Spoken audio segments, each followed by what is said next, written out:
टुकड़े टुकड़े यूक्रेन। आप यकीन मानिए अभी जो स्कोर है, स्कोर की मैं बात कर रहा हूं, वो है 5-0। सीधे आइए यहां पर गोप्रो ग्राफिक्स पर, पश्चिम से मुकाबला, पुतिन की 5-0 से जीत, ये कोई डिनाई नहीं कर सकता है। ये एक मैच चल रहा है ऐसा लगता है। और ये 5-0 का मतलब क्या है अब मैं आपको बताने जा रहा हूं। प्ले ऑन करें इसको यहां पर। पिछले 8 सालों में पुतिन का पश्चिमी देशों के सामने 5-0 का स्कोर रहा है। कैसे 5-0 का score? 5 Putin and 0 western countries. 8 सालों में पुतिन ने यूक्रेन के Crimea number 1, Kherson number 2, Donetsk number 3, number 4 Luhansk और नंबर 5 ज़ेपोरिज्जिया, जो कि इसमें नहीं है लेकिन ज़ेपोरिज्जिया पर कब्जा कर लिया है। 2014 में यूक्रेन के क्रीमिया पर कब्जे के बाद पुतिन ने 2022 में यूक्रेन के 4 इलाकों पर कब्जा किया। 8 साल के अंदर, 6 महीने के ऑपरेशन के अंदर लुहांस्क, डोनेस्क पर कब्जा कर पुतिन ने यूक्रेन से बफर एरिया तैयार कर लिया है। अगर आप अपने बच्चों को पैसे का पार्ट नहीं सिखाएंगे तो पैसा कमाने के बाद में हो सकता है वो आपको ही बेच दें। सावधान, फ्रीडम ऐप को डाउनलोड करें, बच्चों को पैसे का पार्ट कैसे पढ़ाना है सीखिए। ज़ेपोरिज्जिया पर कब्जा करके रूस ने यूक्रेन के बड़े पावर प्लांट पर कब्जा कर लिया है। ये स्ट्रैटेजी समझिए। यहां पर जो मैं आपको ये वॉल दिखा रहा हूं, यहां पर ये जो ग्राफिक्स आप देख रहे हैं, ये जो मैप है, ये ध्यान से देखिए आप।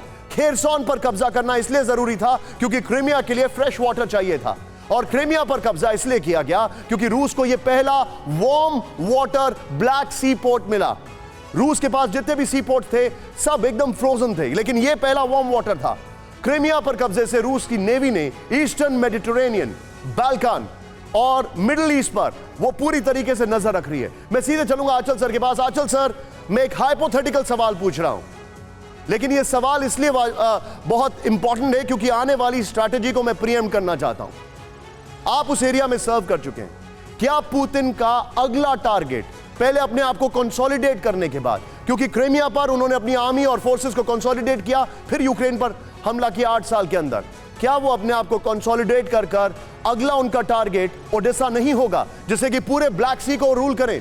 क्या उनका अगला टारगेट खार्किव नहीं होगा जो कि बेलगोरोड से यूक्रेन के बीच में एक बफर जोन बनेगा?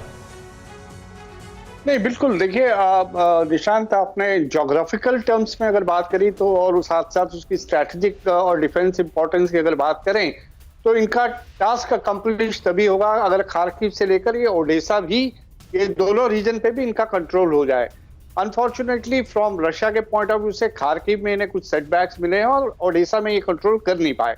और अभी भी जो हम 4 रीजन्स की जो कंट्रोल की बात कर रहे हैं, जहां ये अभी थ्योरेटिकली रशिया का हिस्सा बनने जा रहे हैं, ये भी अभी फिजिकली फुल कंट्रोल नहीं है।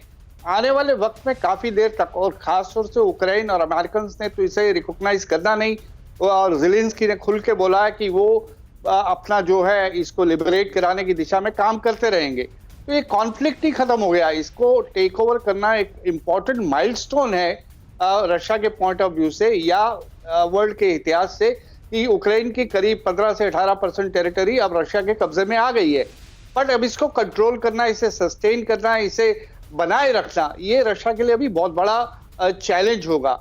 जब ये यहाँ पूरी तरह से अगर वो कंट्रोल कर पाएंगे, कंसोलिडेट कर पाएंगे, तभी वो आगे की सोचेंगे, ऐसा मेरा सोचना है।